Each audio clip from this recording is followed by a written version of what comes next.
more you can cultivate that sense of wealth, that sense of abundance in you, the more you can feel that sense of joy, the more easy it's going to be for you to do financially.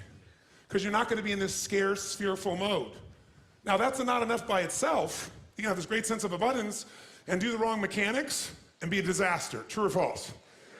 But if I had to have an area to get you started with, you want to have the emotion and psychological strength, because that's going to carry you through when the mechanics are boring or frustrating, or when things aren't working out. Your emotion, your psychology is what will carry you. It'll get you to keep doing it.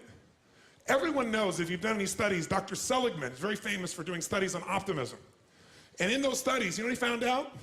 People that are pessimists are much more realistic. They're much more accurate.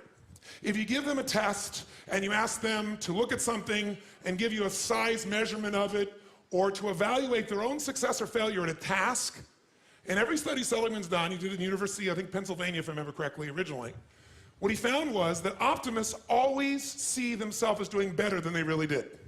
They basically BS themselves. What happens to pessimists, they're 10 times more accurate. But here's what he found out.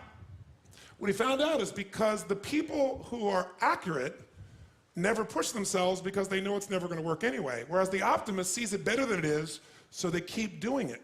Because they have the illusion they did well, I'll do even better next time.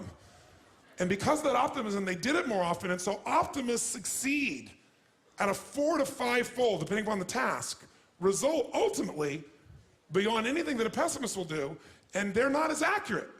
All that's a big way of saying is, if you can develop a psychology of resilience in yourself, you don't have to be optimistic or fake, you can be real. The realness is, whatever shows up, you are larger than anything that can happen to you.